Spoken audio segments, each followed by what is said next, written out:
एक ही जयघोष ऊंचे स्वर में बड़े प्रेम श्रद्धा और निष्ठा के साथ बोलो जयकारा श्री गुरु महाराज की जय। धन्यवाद परम पूज्य परम श्रद्धेय अश्विनी मंदिर पूजनी भाई जी शास्त्र मिशन का पूर्ण संस्कार बुजुर्गों भाइयों माता इन दिनों में सबकी मनोस्थिति बहुत दयनीय और विरह से इस प्रकार उन पलों उन क्षणों को याद करके विरह नहीं होते हो जाती। 9 जून 1980 का भागा दिन फिर समीप आ रहा। वैसे तो 1934 में ही हजूर का शरीर शाम होने लगा था,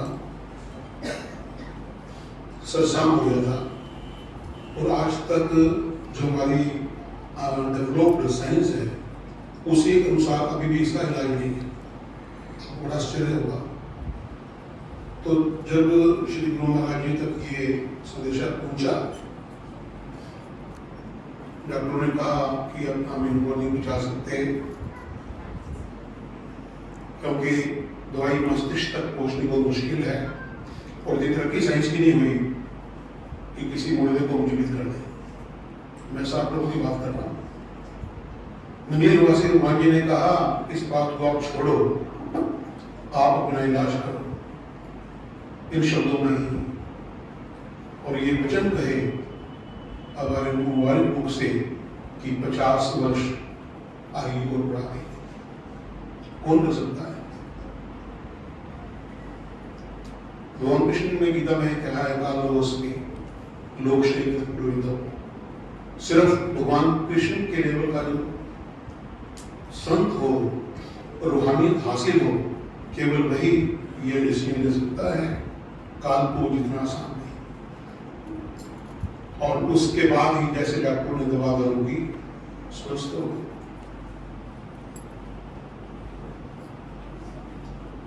और स्वामी प्रेमानंद जी को उठाकर लेके जा रहे थे दर्शनों के लिए, शिव दर्शनों के लिए, और 2 फूल हाथ में थे।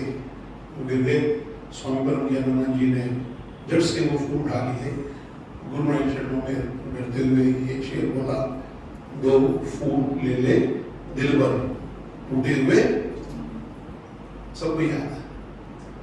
लेकिन वो समय का हम जब लोग डरते हैं तो 84 में इसने पूरा होना चाहिए। इसके पीछे राज की बातें हैं कि लगभग 2 वर्ष हजूर ने नेहरू जी को दिए और लगभग इतना ही वर्ष 2 वर्ष आदरणीय श्री कस्तूरीलाल पाटिल जी को दिए अपने जीवन में से।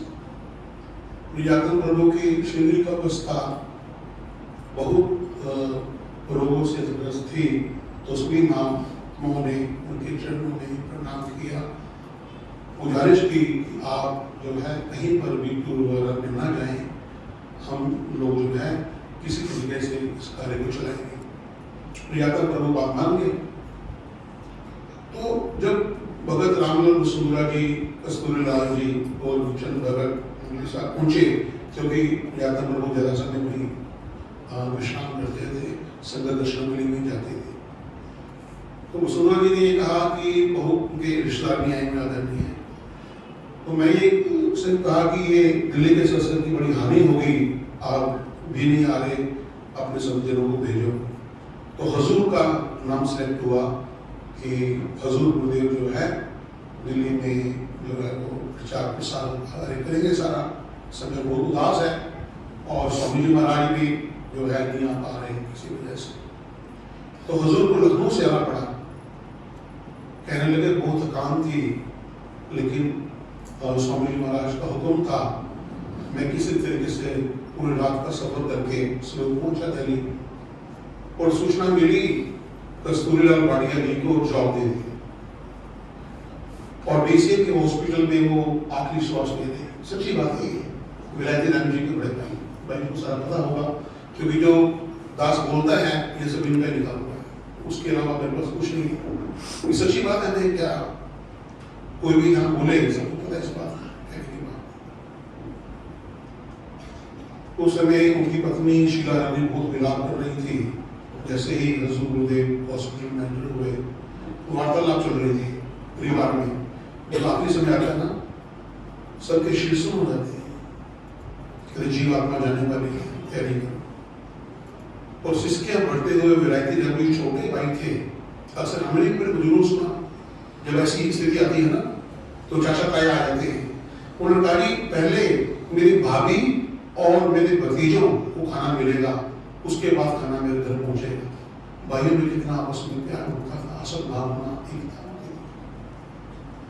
तो सब बहुत ही सिसकियां रो रहे थे, क्योंकि डॉक्टर ने कह दिया था अब समय नहीं, जिसने मिलना वो मिलवा। हजूर गुरुदेव के सारी चीज देख रहे थे, समक्ष सारी घटनाओं, और अंतर्मन में हजूर गुरुदेव के दोष आ गए। और बड़ी निवासी भगवान जी के चरण प्रार्थना की, हे गुरुदेव मेरे आने की लाज रखो, हे सतगुरुदेव मेरे आने की लाज रखो।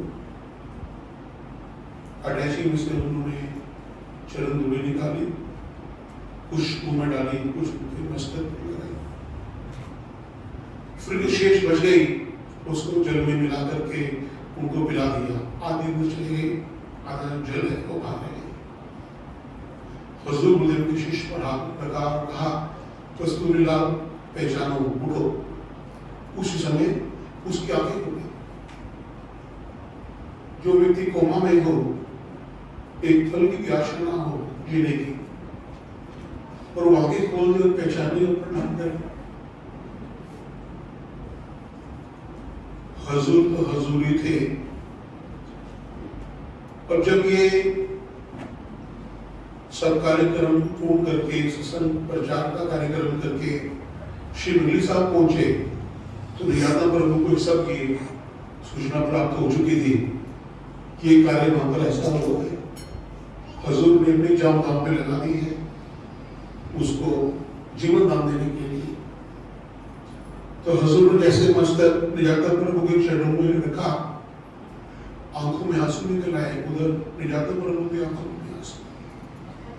उन्होंने हजूर गुरुदेव का नाम लेकर के कहा, आगे से ये कार्य नहीं करना, आगे से ये कार्य नहीं करना। क्योंकि ऐसे दिव्य महापुरुषों का धरती पर रहना बहुत सौभाग्य की बात है, हम सबके लिए परम सौभाग्य की बात है। और उनके मुख से मैं ये इस बात का आभास मेरे को होता है कि उनके मुख से उसमें क्या निकला होगा। उनके मुख से यही निकला होगा आदरणीय श्री कस्तूरीलाल भाटिया जी के, वही रखेगा मेरे घर को महफूज, वही रखेगा मेरे घर को महफूज, जो छज्जर से घोंसला गिरने नहीं देता। पेड़ से छज्जर का हवा खिलाफ थी, हवा क्योंकि डॉक्टर ने जवाब नहीं दिया था, हवा खिलाफ थी लेकिन चिराग भी खूब जला। नगली वाले भी अपने होने का सबूत देता चला। हवा खिलाफ थी लेकिन चिराग भी खूब जला, नगली वाला भी अपने होने का सबूत देता चला। उम्र जुनून में बसर हो, उम्र ये कस्तूरीलाल भाटिया जी के जो विचार हैं, मैं अपने अंतरात्मा में उतार करके उसका अपने चरणों में पेश करूंगा। उम्र जन्मों में बसर हो, ये जरूरी नहीं हर शबे गम की सहर हो, ये जरूरी नहीं। आग को खेल पतंगों ने समझ रखा है, आग को खेल से पतंगे ने समझ रखा है। हर एक को अंजाम का फिक्र हो, ये जरूरी नहीं हर इंसान सजदा करता है, और हर सजदे का असर हो, ये जरूरी नहीं। सबकी साकी पे नजर हो, ये जरूरी है, मगर साकी की सब पर नजर हो, ये जरूरी नहीं। तो उस मालिक दो जहां ने जो कृपा की गुरुदेव के थ्रू माध्यम से, वो परमपार है, हमारे हृदय में सदैव उनके प्रति जो प्रेम जो उनका ही बख्शा हुआ है, जो श्रद्धा निष्ठा उनकी ही बख्शी हुई है, उसका भला कैसे बखान किया जाए। एक साही मिला ओलों का गंधार में, एक साही मिला ओलों का गंधार में, वरना अपने गम में तो दुनिया को परेशान देगा। एक साही थे। आइए, अब मेरी सबसे पहले निवेदन ये है कि सब बैठ जाएं, कोई बैठे ना। जो सेवा दर्शन के चरणों में विनती है, जो वाणी संगत आए उसको उचित स्थान पहुंचा दें। प्रवचनों में जो है वो फिर कल टूटता है, जो निरंतरता है ना वो टूटती है। आप कृपया संगत को अपने प्यार से उचित स्थान में बढ़ाएं।